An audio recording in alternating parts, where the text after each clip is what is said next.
Well, hello there, Amanda. What do you think of this podcast? I think it's great. You may remember the name John Wayne Bobbitt. You may remember why you remember that name. He lost a very important digit, shall we say? I think it's an appendage. An appendage. And now he's lost more digits. Mm-hmm. I'm giving you an update on what's happened to John Wayne Bobbitt, the man who famously lost his old fella when his wife chopped it off. Also coming up, my little, you know what, I do like your outfit today, by the way. I haven't commented on that. You know what you said when I walked in? You said you look like a flight attendant, but an attractive one you'd like to see in the toilets. The Mile High Club. I did not say that. Well, that's a euphemistic way. I've just said it. Yeah, I did not say that. When I got up this morning, I love flight attendants, but I don't expect to dress like one when I come to the office. That wasn't what I was going for. You look like one of the top dog flight attendants, the one that you see up in first class, you know. And then you said... That's kind of austere, but at the same time sexy, mapexy. Well, I said, thank you. Now, where's my gin? Well, what else is on our podcast? Well, other than your distracting flight. Now I'm at Flight Centre. You'll make me go and get you tea or coffee, the chicken or the beef. We go down to the Jonesy and Amanda Arms for the pub test. Smashing Guitars.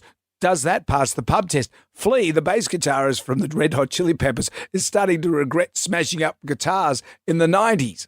He was on my plane once. I had to give him a coffee and a tea.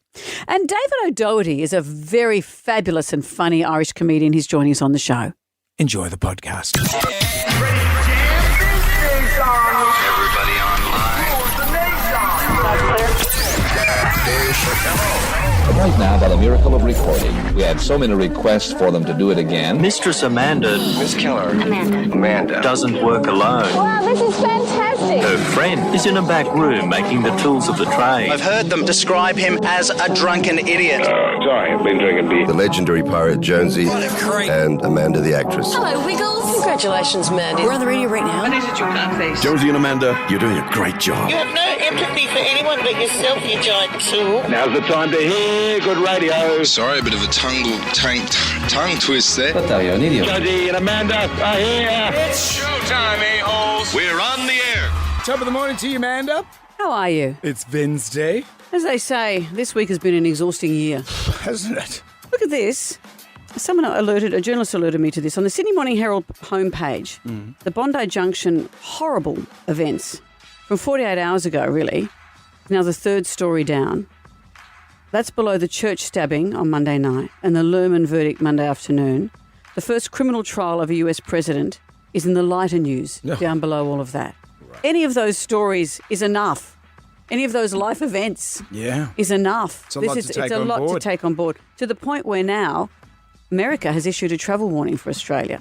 Oh. We always laugh at how dangerous America is. Or not laugh, we're horrified. Oh. America has issued a travel warning in light of all the stabbings saying follow police instructions and be alert and alarmed. We're those people now. We're that. Wow. Come on, man. Come on. Let's just be calm, okay? Let's just get off social media. I think social media is the thing at the moment. I just read all those stories I told you that I got from social media. I appreciate the irony. I know, but it's unfiltered. And this is what I was talking to my hairdresser yesterday. And your hair looks good, by the way. Thank you. But BTW. He has said that someone he knows has just seeing all these unfiltered photographs. And this is what Joe Lamble, our psychologist, said. The unfiltered photographs of people passing away at Bondi Junction. Mm. This is the stuff that our social media feeds. I would not look at it anyway. But this is the stuff people are seeing. Mm. And obviously that the stabbing in the church was streamed live because they were streaming the mass. These images are circulating, so be very careful, not just for yourselves, because once you see something, you can't unsee that, and that's very haunting. Yep. But for your children, that's what Joe Lamble said, ask them, because there'll be some kids who'll want to chat and others that don't, and the ones that don't, prod a little, because this is the stuff they're seeing as well. I got off the cesspool that was Twitter or X or whatever it is some time ago, and it hasn't made my life any poorer or any better, so I'm good without it. Mm. Happy not to have it in my life. I know, but we're lucky in that we have a social network that maybe doesn't rely on it. Yeah, exactly. A lot of kids, a lot of people do. So just take care of your own self-care through all this, for the images that are going into your brain And if you need help, all the places that can help you are all on our social media. How's that for a sentence? Or you can just come to the good old radio. Well, but look up Lifeline, look up Kids Helpline, all that stuff, Beyond Blue, it's all there. Please reach out if you need help. And today on today's show, let's hold hands, take a deep breath. Yep. As we recover from the horror of, as we say, this week has been a long year. Well, we've got some laughs coming up today. David O'Doherty's going to be joining us. He's a very funny man. Very, very funny man. Instagram makes its return as well. And we can't do anything until we do the Magnificent Seven. Question number 1. The Big Merino is found in which city? Jam Nation. We have for you the Magnificent Seven. There are 7 questions. Can you go all the way and answer all 7 questions correctly? If you do that, Amanda will say... Let's all breathe in and breathe out. Daniel is with us in Campbelltown. Hello, Hi, Daniel. Hey guys, how's it going? We're going okay. How about you? Good, thank you. Let's get through the Mag 7. Here's question number 1. The Big Merino is found in which city? It's in Goulburn. Yeah. Goulburn. Stop in there, get yourself a pie. It has testicles, doesn't it? Oh, it's got huge ones. And is that where the gift shop is, or is that just a joke? No, you just stand at the back there and get So you pictures. don't walk. Do you walk through it? It's like the Big Banana. I haven't been to it for some time. I think No. the old Merino used to be able to walk through. I'm pretty sure you can walk through the Merino. Have you done that, Daniel? No, I've only parked in front of it for a photo. Because it's Yeah. off the road. It's off the main road there, so you've got to have a little bit of a diversion. I urge you, if anyone has time, to go to the Yep. Big Potato in Bowral. It looks like enormous number 2, Yep. but it's quirky and it sells the produce of the area, which is a potato, not a number What 2. a ringing endorsement. It sells the produce of the What a neighbourhood. ringing endorsement. Question number 2 for you, Daniel. What is the coloured part of your eye called? Is it your macula? No. Although, Daniel, you should get it checked. Get your macula checked. That's the big thing. They put that little puffer thing and check the pressure of your eyeball. What is your macula then? The macula is... I don't know. I'm not... What, do I look like an optometrist to you? No, but you make a spectacle of yourself.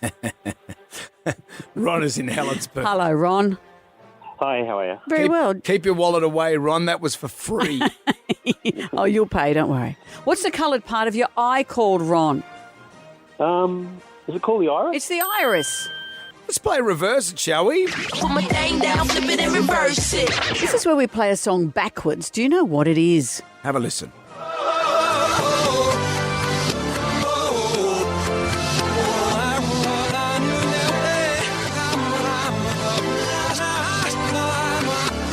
I don't Oh, like that's the it. work of the devil. Do you know what it is? I like it. No, I have no idea. Sorry. Sorry, Ron. Okay, well, that's question number 3. Jonesy and Amanda. Jam Nation. Podcast. WSFM, hello there. It's Jonesy and Amanda. It is the 17th of April. Feels like we should be in November. Usually this time last year, it felt like November. You sort of shattered towards the end of the year. Well, as we said, this week has been a hell of a year. Yeah. Well, no, I feel that we need Only some Wednesday. And I really had great hopes for 2024. Well, Jen Y. Ryder sent me a photo of himself Oh, at that's right. Disneyland. Yeah. And I thought, he leaves the country and goes to Disneyland, and look at the mess he's left behind. Yeah. Look what happens when he's gone. What is he doing in Disneyland? I don't know. He was posing with Goofy, and Goofy's wearing a very elaborate 3-piece suit. And I said, you should be embarrassed that the dog's dressed better than you. He said, I'll tell you what he said in response. He said, at least I'm wearing pants, unlike some of the other animals wandering around. Animals was in inverted commas, so I don't know who he's referring to. Let's get into the Magnificent Seven. And we are up to question number 3, it's reverse it. Put my thing down, flip it and reverse it. Hello, Paul in Kenthurst. How are you? Good morning, guys. Hope you can put us out of our misery. What song is this being played backwards?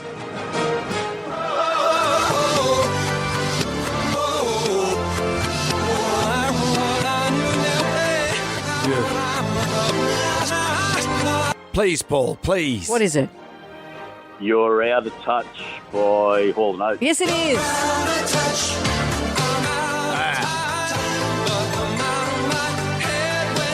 There's some bad blood between those two boys, isn't there? No, they've broken up. They're never, ever, ever getting back together. I'm disappointed by that. You know, that's what will happen to us one day. You know that. When we become like Hall & Oates, and you do an Oates. You know I'm Hall. Let's not have this discussion again. Yes. I'm Hall. Imagine if we had a falling out like Hall and Oates because we were feuding about who was Hall. Question number 4. This is multiple choice for you, Paul. Made famous by Coco Chanel, what does the term LBD mean?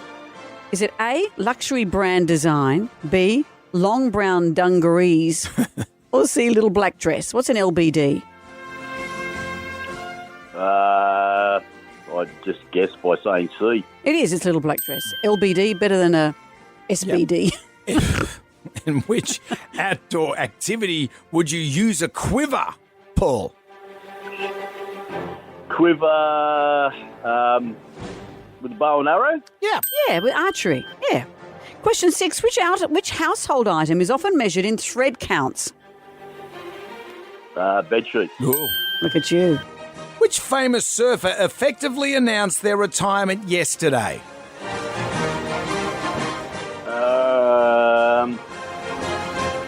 Kelly Slater? Yeah. So what does effectively mean? Well, he was Let's competing not there have cheery music. in Margaret River. Well, cheery music for Kelly Slater. He is 52 years of age, so he's done very well. Unfortunately, he just didn't make the WSL's cut, the World Surfing League's cut At Margaret River at yesterday. the Margaret River, so he had to bow out. But And as he said, on the strength of that, I think I'm done. Yeah. And the problem is with surfing, as you get older, you get better at reading the sea. You're reading what the waves are going to do and wave selection, but the problem is the body just gets weaker and weaker. And the kids these days, they can pop up really quick and do crazy tricks and all that sort of stuff. Right. But good on you, Kelly Slater. Absolutely. 52. What a marvellous career. What a leg end. Also, like Paul of Kenthurst, who has won the Jam Pack. Congratulations. A double pass to Sydney's Banksy exhibit, 160 plus artworks, originals, prints, installations and more.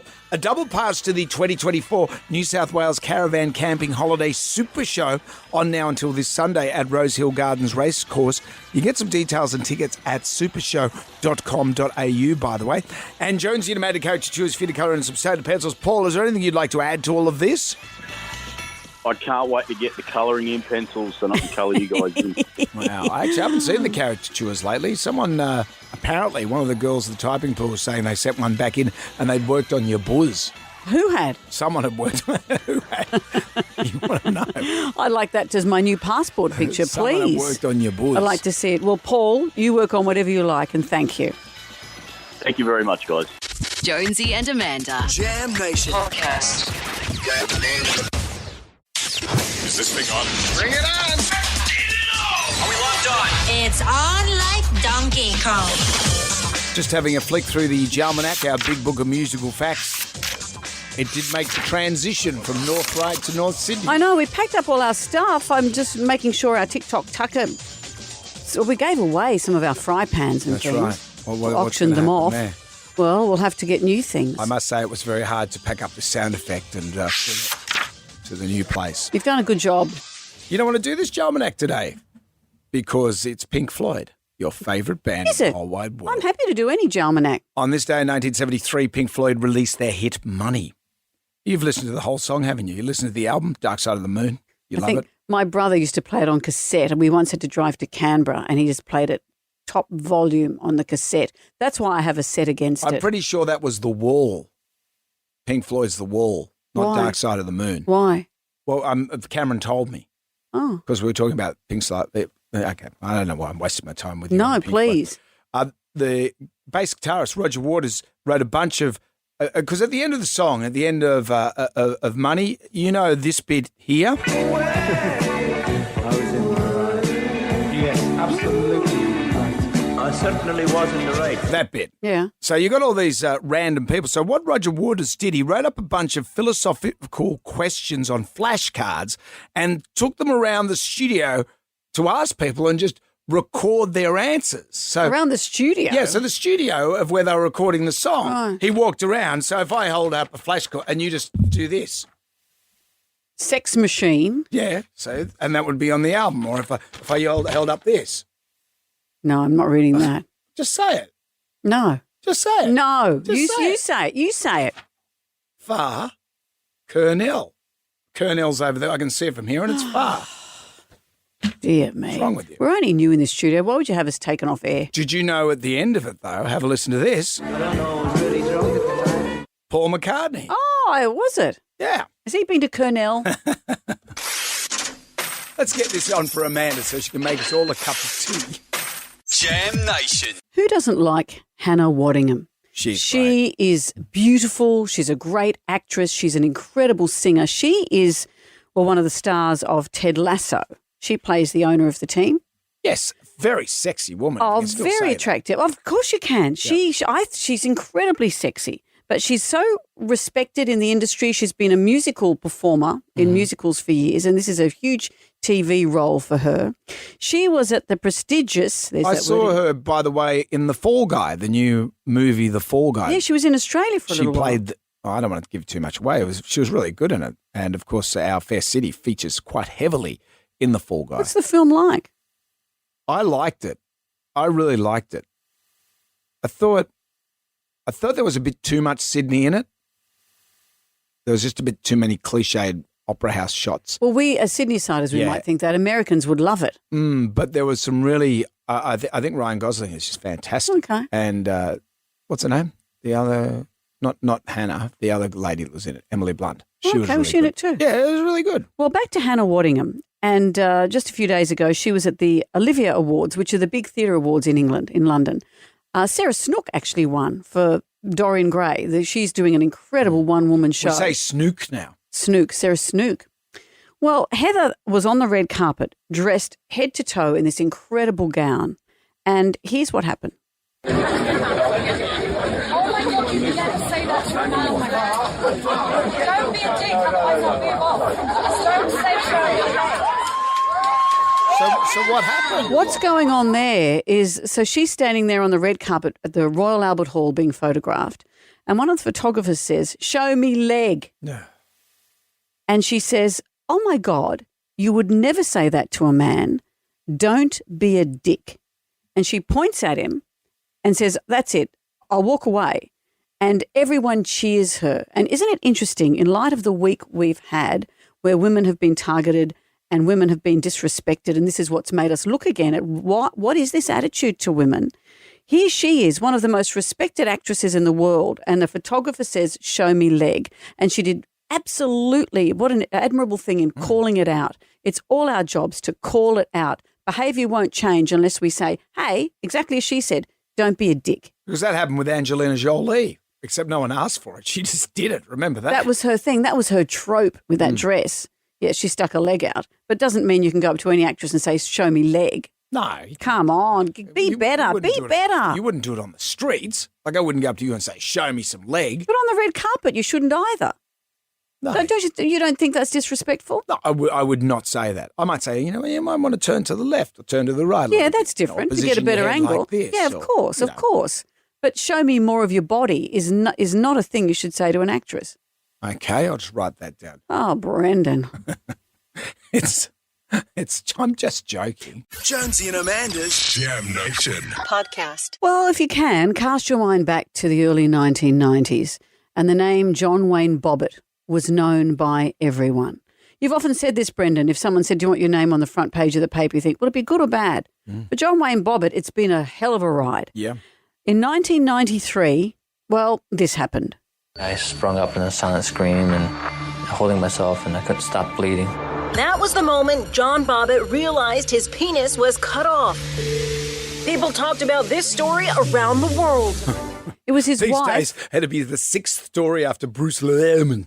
And some influencer finding a new oat milk. Hang on, where?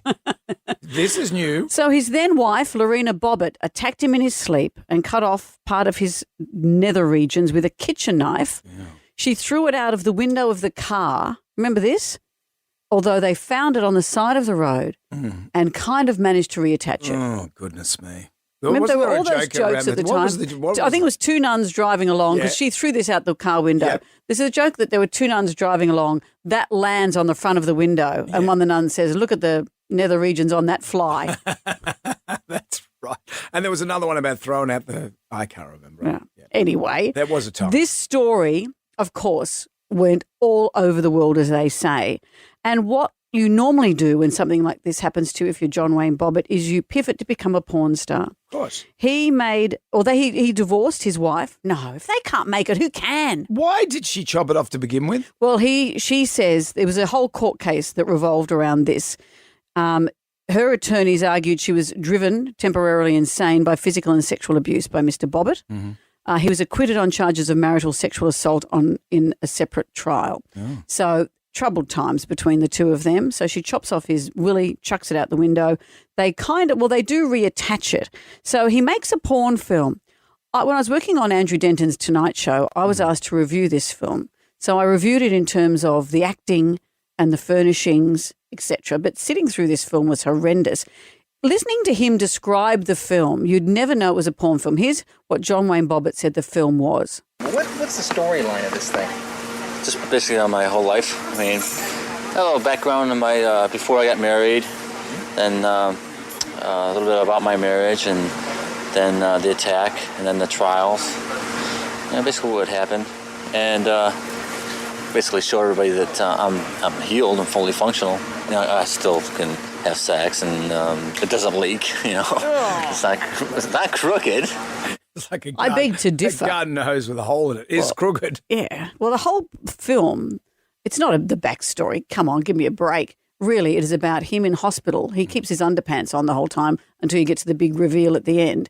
But the nurses just find him so attractive, they just can't help trying to play with him through his underpants, pretty much is what the storyline is. And then at the end, there's the disappointing reveal. What the nurses say that? No, they go, wow, you're incredible. And you go, oh, please, that's the best acting anyone's ever done.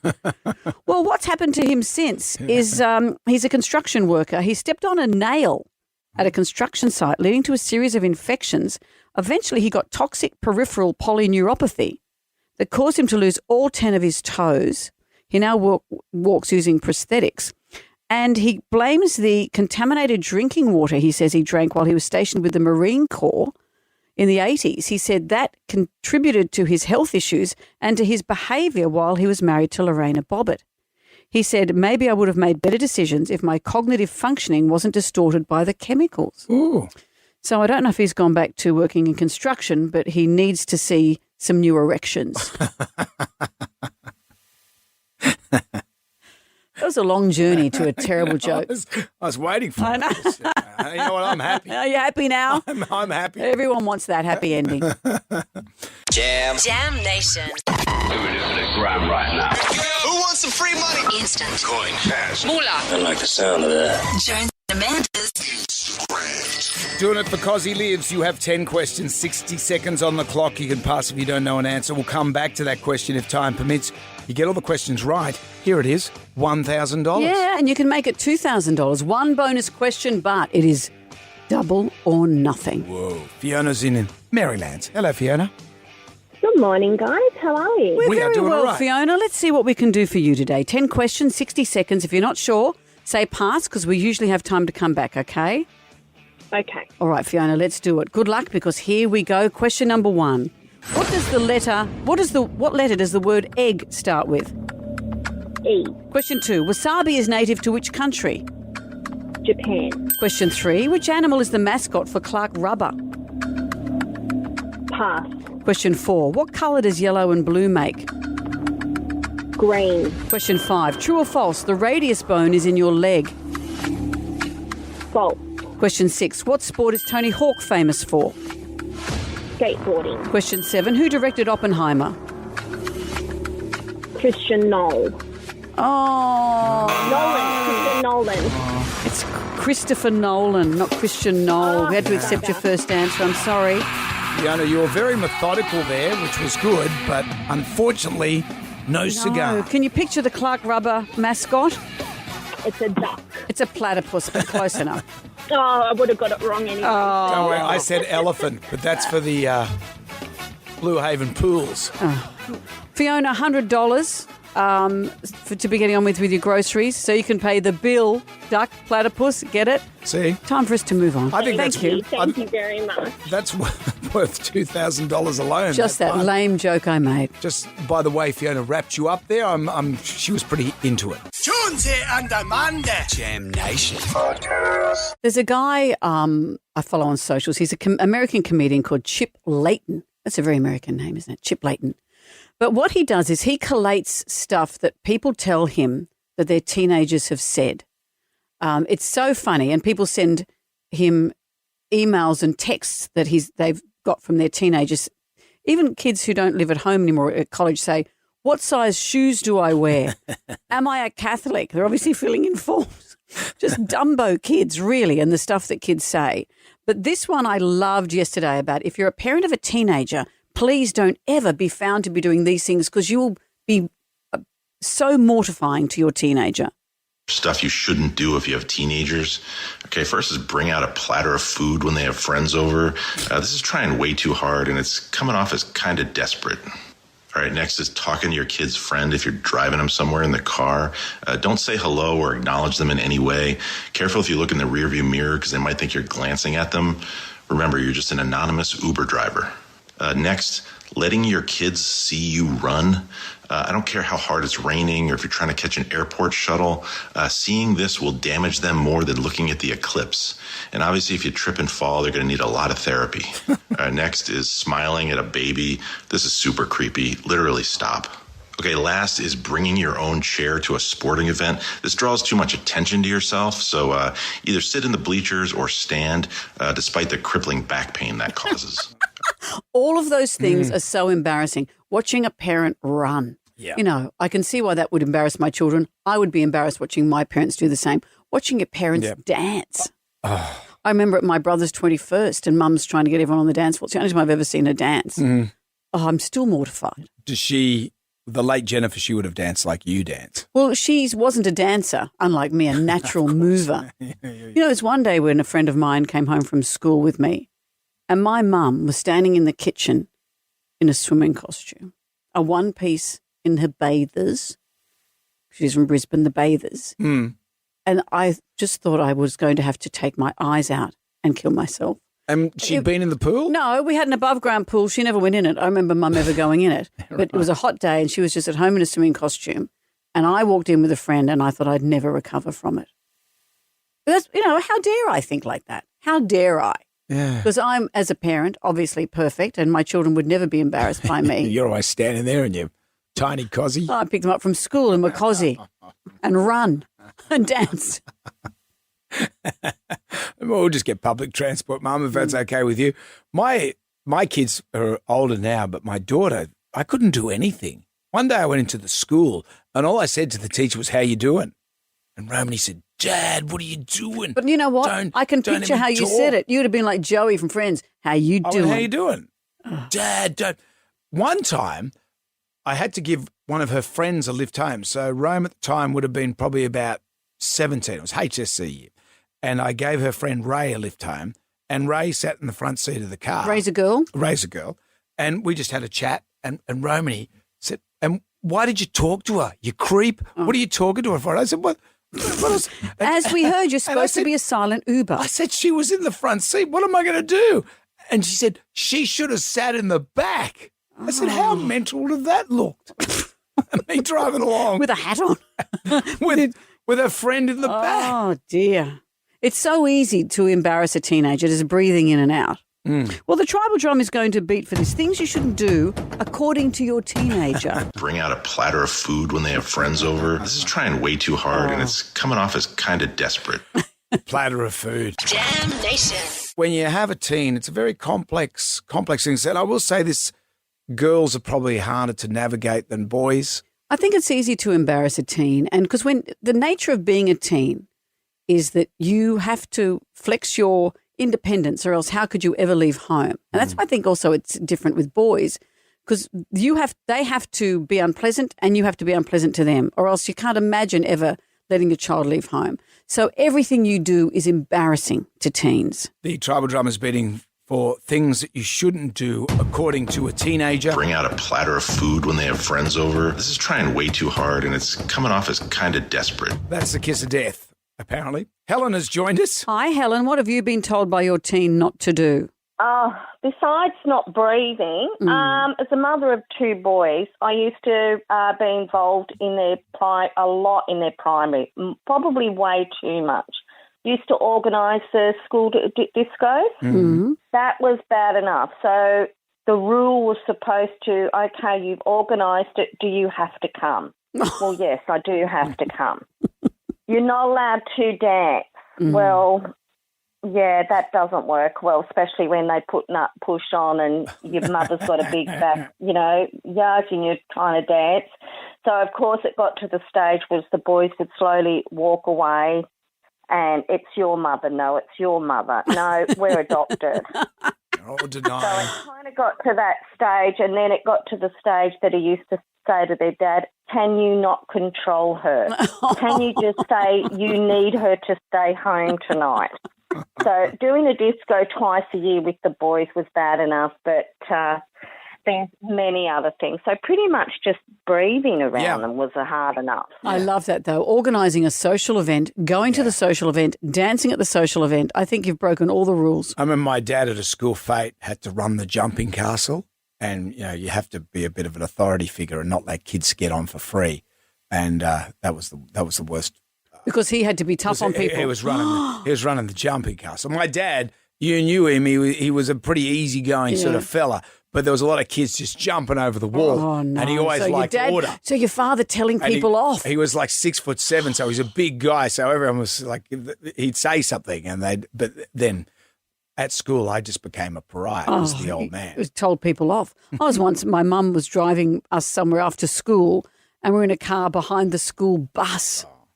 Can you imagine anything more heinous? I wanted to put a bag over my head and say I was being kidnapped. Jeff's in Blacktown. Hello, Jeff. Good morning, guys. How you going? Very well. What have you been told not to do? My daughter rang me from school one day and said, can I bring some friends over to swim? I said, yeah, absolutely. So anyway, I decided I was just going to give the lawn a quick mow and do the edges and all that.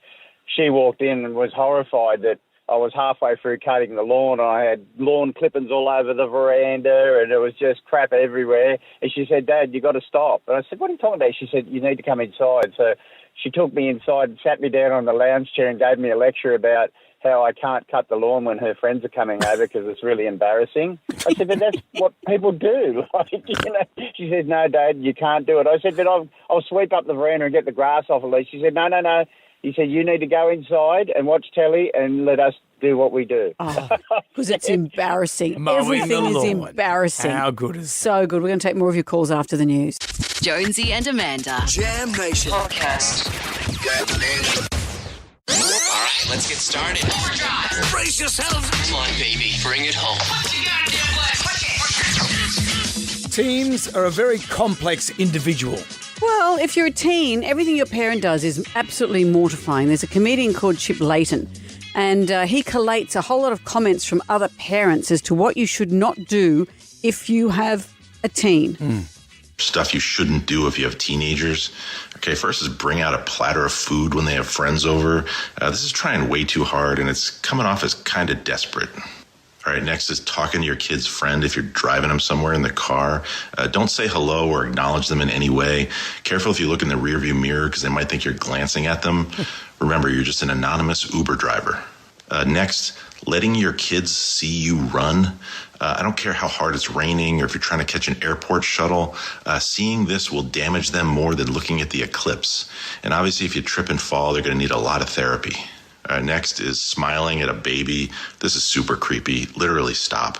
Okay, last is bringing your own chair to a sporting event. This draws too much attention to yourself, so either sit in the bleachers or stand, despite the crippling back pain that causes. I kind of get that. I'm not a chair guy. The tribal drum is beating for this. Rod is in Mona Vale. Hello, Rod.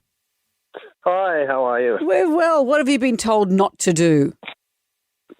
Well, I used to have to drop my daughter at school at an obscure point where she could exit the car, duck into the bushes, and then go diagonally through to the crossing. so that she wasn't seen being dropped off. Right. One day I ended up being the first car on the crossing, and as she went across, I tooted the horn. Oh, no, Rod. I went, remember Daddy loves you, and blew her. She just looked like a glowworm. Got her a beauty. That's good. Yeah, tooting the horn. Never toot the horn. As you know, I ride a motorcycle, and I used to take my kids on my motorcycle all the time. One time I had to pick up Morgan, my eldest. He was in high school in year 10, and I picked him up on my motorbike, and he looks at me, he goes, "What are you doing?" And I said, "Well, we're going to go to the orthodontist, mate." He goes, "Yeah, but what are you doing on that?" I said, "Well, just go on the bike. You've gone on a heap stuff." No, it's so gay, Dad. I can't be on the bike with you. I said, "What? Two guys can't be on a bike together?" I'm going, mate, grow up. Grow up. He made me ride down the road. And he met you down there. Met me down there. I had to balance the spare helmet on the tank. You know, it's outrageous. I love the tooting of the horn. Hello, Norm. Hello, hi. What weren't you? How are you? Hello, we're well. What weren't you allowed to do? At the time, I was in the army, so I was always. I came back. I wanted to see what both my girl teenagers were doing, playing soccer, and I was banned from going to soccer because they said if I was at the match, they lost. So you were the bad luck charm. So you've come home. You've come home from fighting the Turk or whatever, and you're not allowed to go and watch your kid play soccer. No, that's right. After a few times that they lost and I was always there, they said, "Dad, don't come." No. And so I was not allowed to show up. I used to wait to hear the results. No, thank you for your service. No, thank you, Norm. Outrageous. Megan has joined us as well. Hello, Megan. Oh, hi. How you going? Great. What were you banned from doing? Oh, well, my son gets home before I do, and I got home after him, and he'd brought the washing in and unstacked the dishwasher. And as teenagers are, by this stage he was in his room. So I went in and I said, "Oh, thanks, mate, for bringing in the washing and unstacking the dishwasher." He said, "Don't say thank you." I said, "I'm just saying thank you." And he goes, you just cannot say thank you. So apparently you're not allowed to say thank you to your teenager for being a functioning member of the family. Wow. There's so many rules. So many rules. Don't type with capitals. Don't use punctuation. Well, it's like my daughter. I said to her about her phone because she never answers it. And I said, well, put it on, just put it on vibrate or something if you're not going to have that's so you can't have, your phone's got to be on silent. I said, well, what's the point of that? Oh, I don't understand. I don't understand. Thank you, Megan. Jonesy and Amanda. Jam Nation podcast. Let's get on down to the Jonesy and Amanda Arms for the pub test. Bring out the bloody beer! Bloody good idea. And today, smashing guitars, does it pass the pub test? Why is this in the news? Red Hot Chili Peppers bass player Flea claims he regrets smashing guitars during shows. Was that one of his things? That was his thing. He's done it quite regularly. You know about Flea, or Michael Balzari, as he's well known. He was a big fan of smashing up the guitar. Here's some of his work. Thank you! Good night, motherfuckers!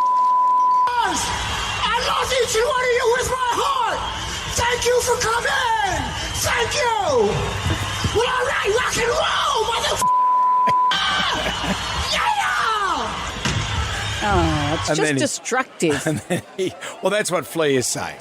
Flea is saying, I regret doing that. Whether he's saying that tongue-in-cheek or is he just getting a bit older and thinks it's the wastage? Because I used to be a big fan of seeing stuff. Oh, did you like seeing people smash guitars? When I was a kid and you'd watch old clips of The Who and you'd see them smashing up stuff. There's Pete Townsend.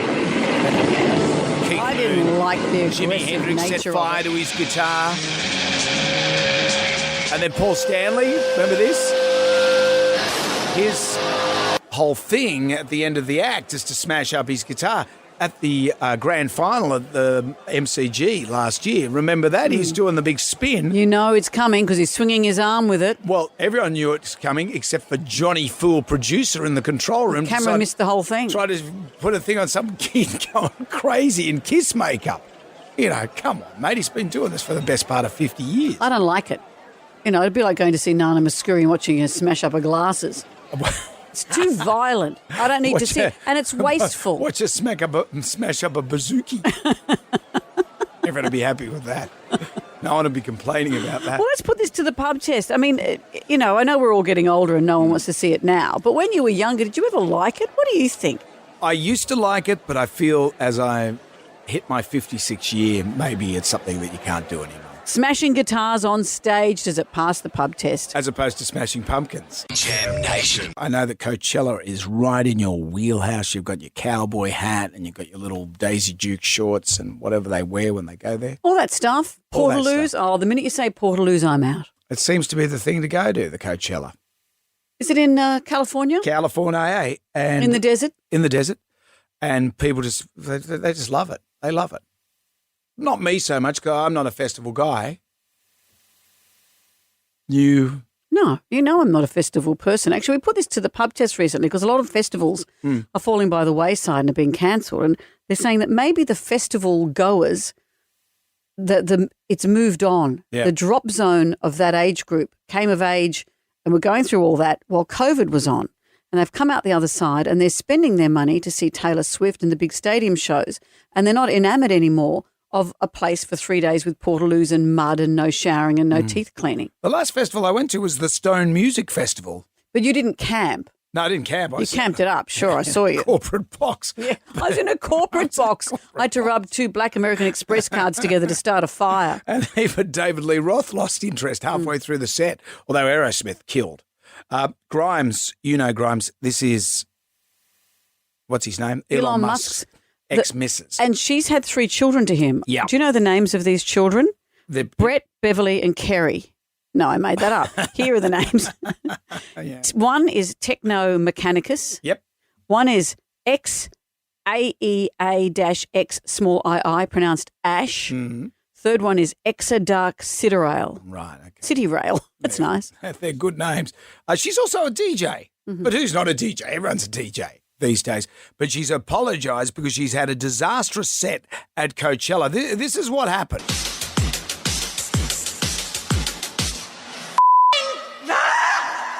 I love it. We're actually having a major technical difficulty. I'm trying to think. I'm not good enough at math for this. Here we go. Right, so what happened was that she's got all her stuff on a backing track there. So in the old days, you wouldn't admit that you had a backing track, but she's a DJ. So all she is backing track. And it was all out of tempo. And because she's not good at math, she's mucked up the sync.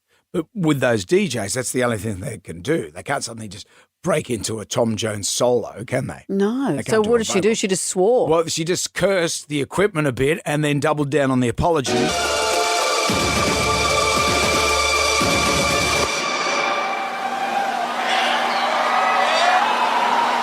is a difficult thing to explain, but we're having a major technical error where all the song tempos are double speed, and I have not practiced the math because I'm not fast at math. Is she wearing braces? That sounds like she talks like she's just had braces on her teeth. Because usually she sounds like this.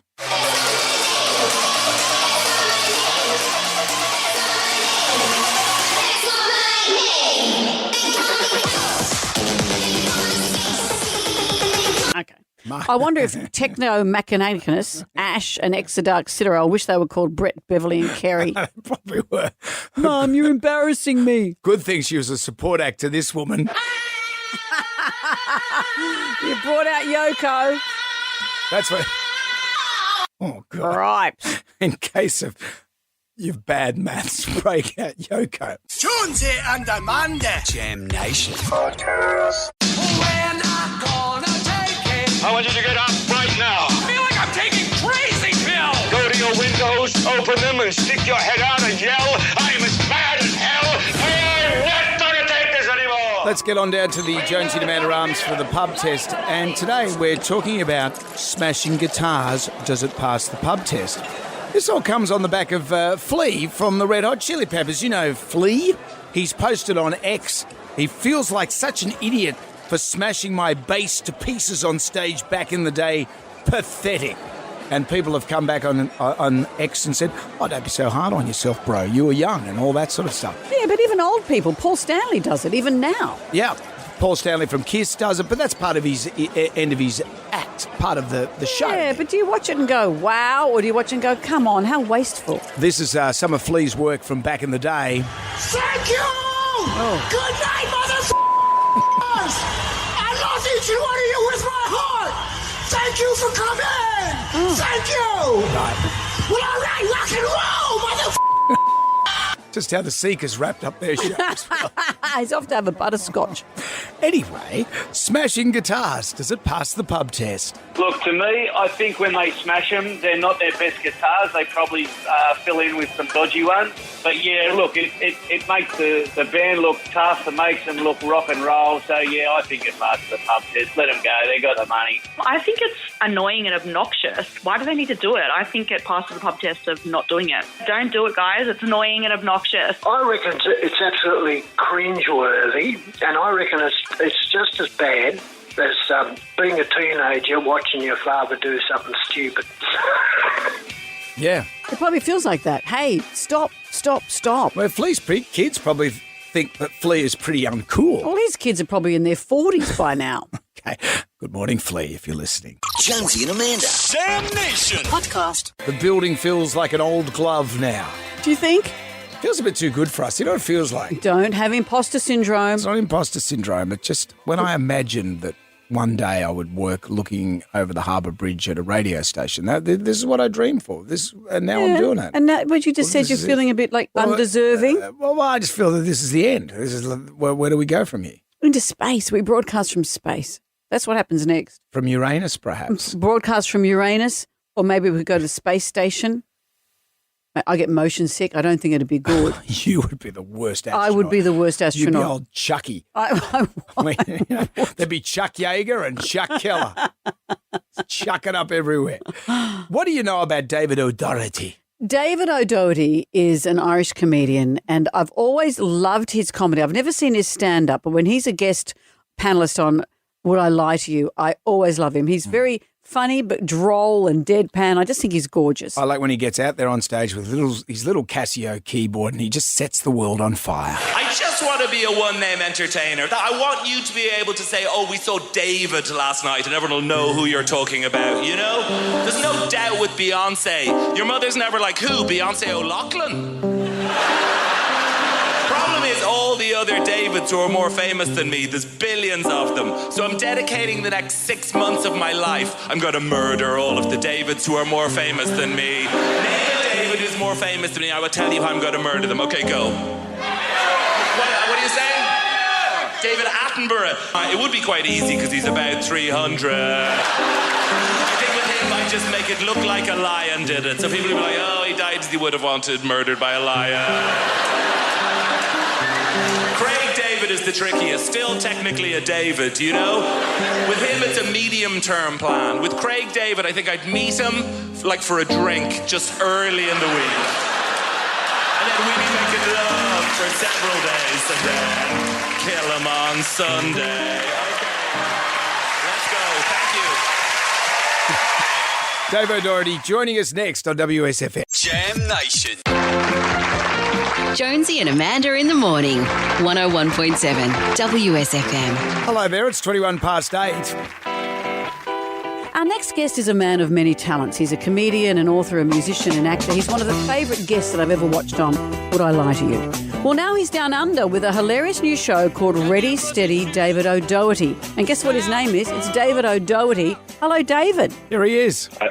I love that intro. That was an absolutely perfect intro. Makes me seem more talented than I actually am, but yeah, I'll accept it. Well, please, but you are all those things. And I like the musician part because you often incorporate a miniature electronic keyboard. It's not what you'd call a chick magnet, is it? No, I got it from my confirmation. Really? Really? I mean, there's a very Irish sentence now. Yeah, you see, my father is an actual musician. He is a piano player who would have played on like Tin Lizzy records and dozens of recordings over the years. And I think he didn't want me to play a big piano because you can't turn it down. But the small plastic Yamaha and Casio, you can just simply take the batteries out and then I can't be heard. And this is the same one that you got for your confirmation?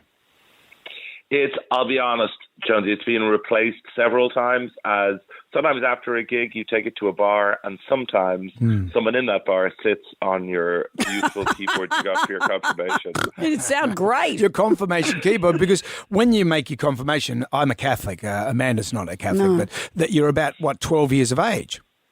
Yes, exactly, yeah. So I definitely, I wanted to be a professional cyclist and that wasn't working out.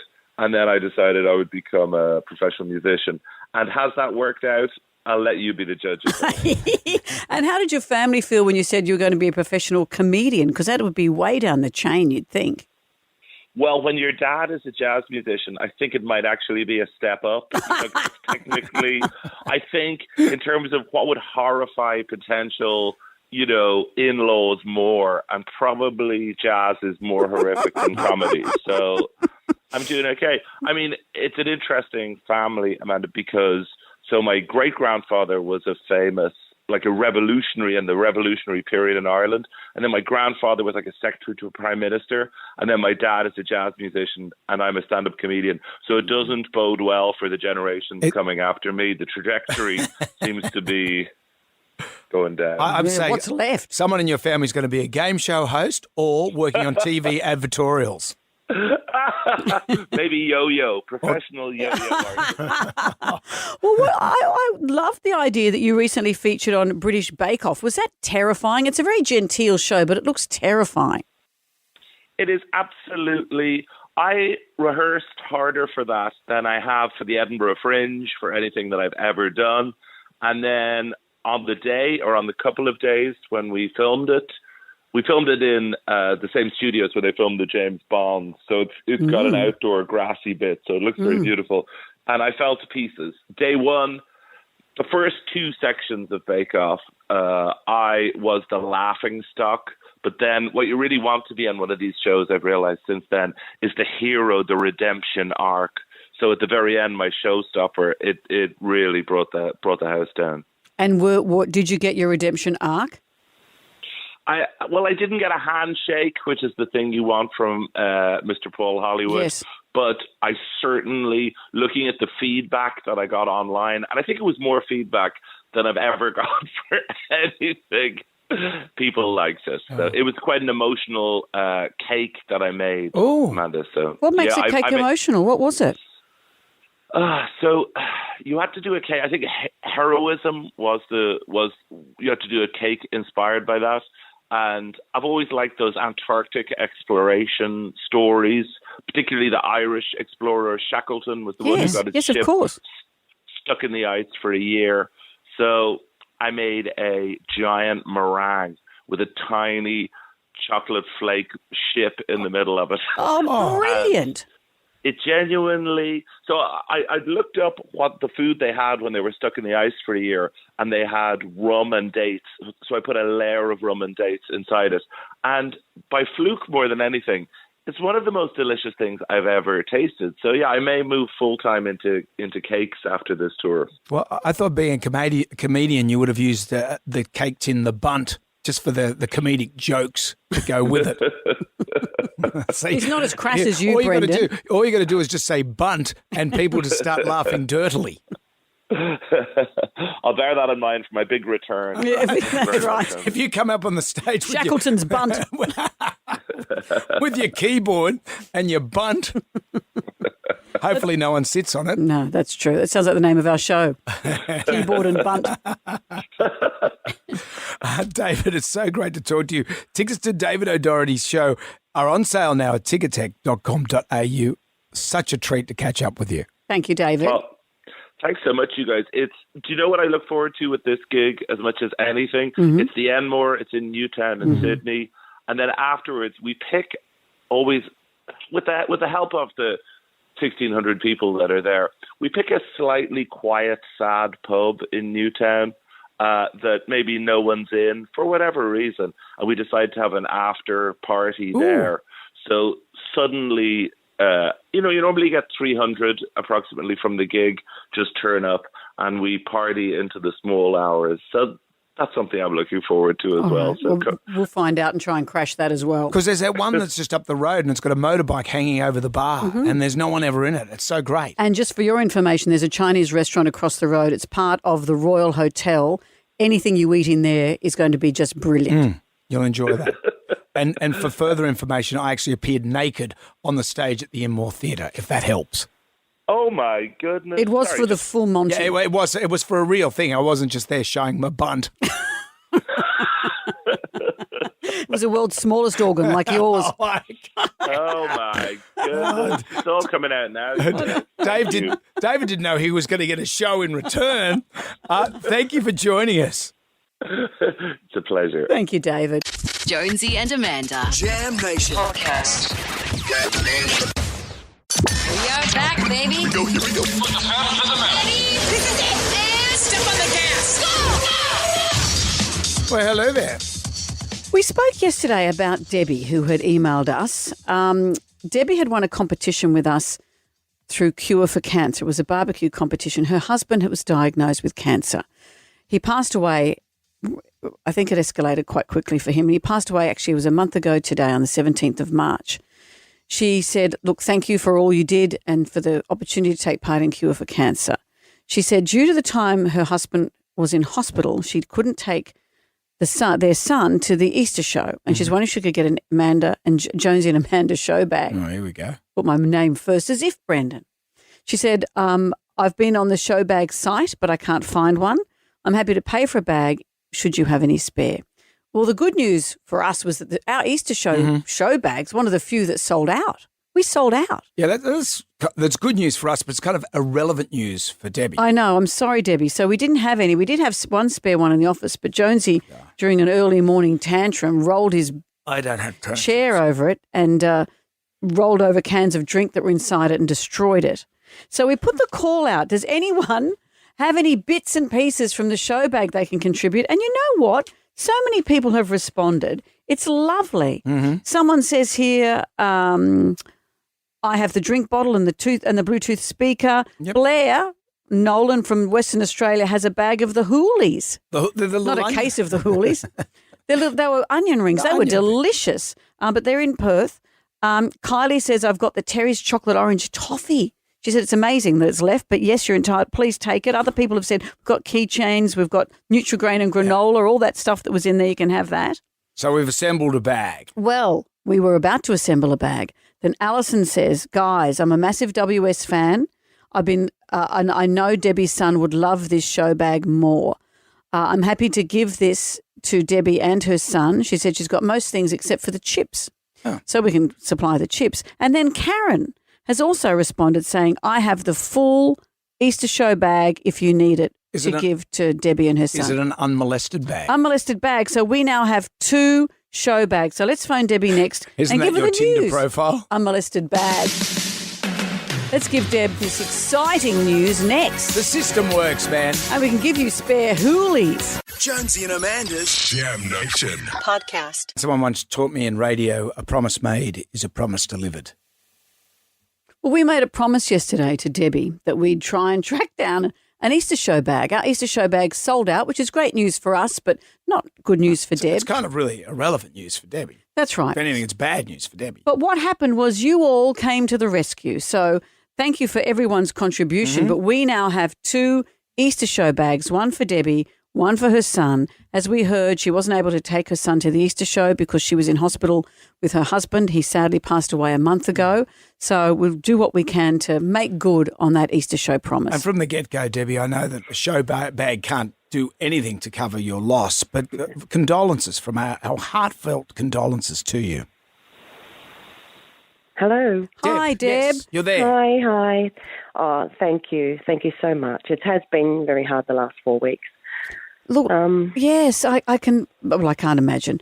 But tell us about your husband, first of all. Your wonderful husband, Thomas. How long had you been married? 4 months and 6 days. Sorry. Yeah, we'd been together for 9 years. We were childhood sweethearts when I was 16 and he was 19. Unfortunately, that fell apart, as young lovers do. And he found me on Facebook, of course, and we've been together for 9 years, and we were married for 4 months and 6 days. And did you know that his illness was escalating, which is why you got married then? Yeah, he was diagnosed with terminal cancer in January the year before, and he was given 2 to 5 years, but unfortunately it decided to take his life a little bit earlier. Right. And so, Christopher, that's not your son then? That's not my biological son, no, but he's my stepson. He has mild autism, and he's living with us. He's 32 in June. And he wanted to go to the show this year, but I said no, I couldn't take him due to the fact his dad was in hospital, and it was just a no-show. So when you say Christopher has mild autism, what kind of how does the household work? Does he need a lot of care? No, he can help himself, which is good. I think just through a lot of training through us and the support he gets from us at home, teaching him new things. And of course, it's repetitive, so it sinks in. But he's quite sufficient in his own way. Keeps to himself. He likes his Lego and listens to his own kind of music, and colour-ins and draws and things like that. So is he? As you said, he's 31. Does he function as a 31-year-old? No, unfortunately he doesn't. No, he's probably a young child sort of thing, yeah. And what's that meant for you, Debbie, being on your own, looking after him now? Well, it's like having one of my own children looking after him. Of course. I'm here for him and his brother. His brother also lives with us. Lives with us, yes, Michael. He's a teacher now. He's got a bachelor's degree in English literature, so he's teaching in Fairfield Pats, and he's just loving his life again, like being able to do things now. Of course. So your stepmother to these two boys. Wow. Yes, I am, yes. And Thomas is gone. And has this had to change for you how you work? Well, I haven't worked for a while due to pain injury, but I'm taking care of, I'm going to be Christopher's full-time carer, and that's now a struggle in itself, but we won't go into that. Let's go into it. Are the government helping you out with this? No, not really. What do you mean? What, so that you get no help? Well, it's a long story short. I need to go and apply for carer's leave, which I have done, but I have to supply some other papers, which is tediously, and I'm doing it slowly. But paperwork, what a thing! And considering you lost your husband a month ago, as if you need to be doing all of this. Do you know how many times I've cried up at the Centrelink and I just feel like a real idiot. I'm thinking, why am I bothering? But Yeah. Well, you know what? There's 2 Easter show bags obviously coming your way. We feel there's surely this. Yeah, I think, Deb, you have absolutely touched our hearts. So we're going to put our thinking caps on. Yes, Deb. And not like the caps that are in that show bag. Remember the wise person on the radio that said a promise made is a promise delivered. I'm not promising anything. I think that was Jonesy. Yeah, it wasn't a wise person, it was Jonesy. But no, surely out of all of this we can do something for you, Debbie, surely. So we'll be back in touch, Deb. I'm so glad you got in touch with us. Give our best to Christopher and also to his brother Michael. You're doing an amazing job, and our hearts go out to you, and we will be back in touch. Thank you very much. And thank you to the listeners who have also helped out. Thank you. Deb, yes, absolutely. They gave us some onion rings and some drinks. It's not no one gave you the Hope Diamond, but we're going to work on that. Do you want the Hope Diamond? We'll give it to you, Debbie, whatever you can do. Conditions might I just want my Tommy back, but unfortunately I can't have him back. Oh, Deb. Okay. Thank you all right. Thank you, Deb. Thank you. Okay. Bye-bye. Oh, wow, you scratch the surface of any story, but the government, and everyone has a tail, don't they? You hear these stories of people ripping off the NDIS, and you think, well, hang on. No. What's going on? Why isn't Debbie being That's right. I would rather 1,000 million people rip off the NDIS and have the NDIS at least function and fund people rather than have these cutbacks and things. You just have to, the system needs to be better, sure, but it needs to have this money in it for people like Deb. Okay, well, I'll put that in your inbox. Yeah, well, we'll talk to people and see what we can do. We'll talk to people. Jam Nation.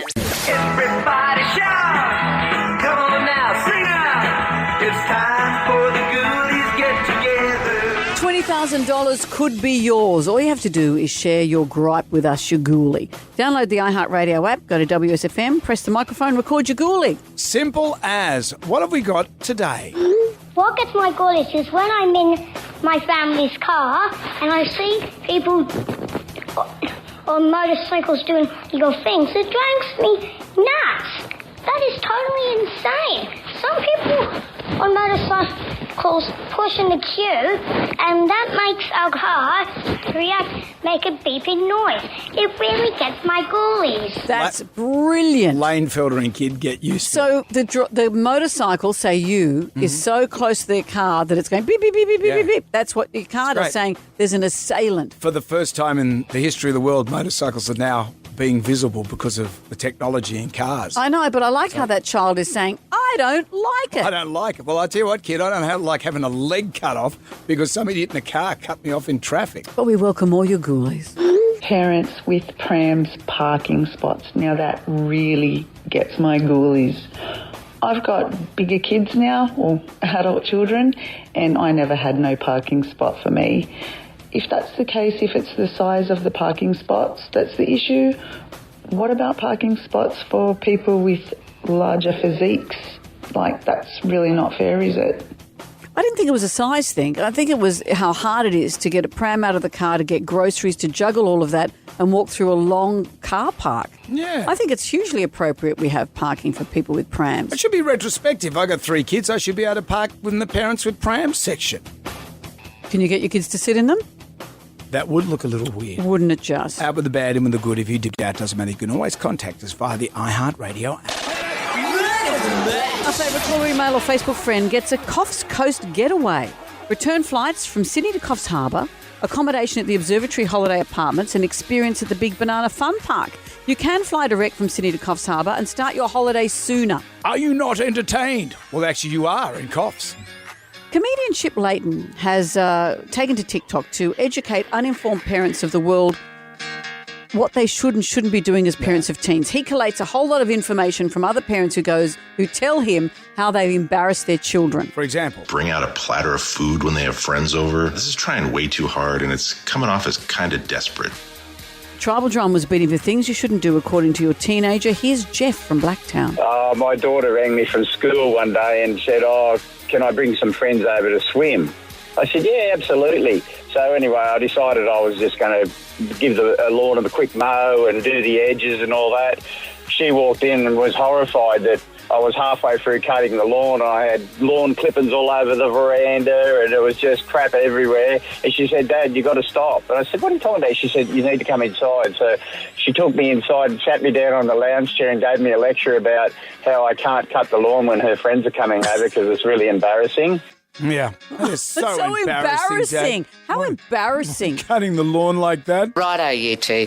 That's enough. Well, let's all be embarrassing together. Now, Ugly Phil's up next with WSFM's Total Recall, and we'll be back for Jam Nation at 6 o'clock. Good day to you. Well, thank God that's over. Goodbye. Goodbye. Wipe the tears, baby, from your eyes. Catch Jonesy and Amanda's podcast on the iHeartRadio app or wherever you get your podcasts. One swallow, chin, chin, oh, chin, chin, oh, goodbye. Jonesy and Amanda's Jam Nation podcast. Catch up on what you've missed on the free iHeartRadio app.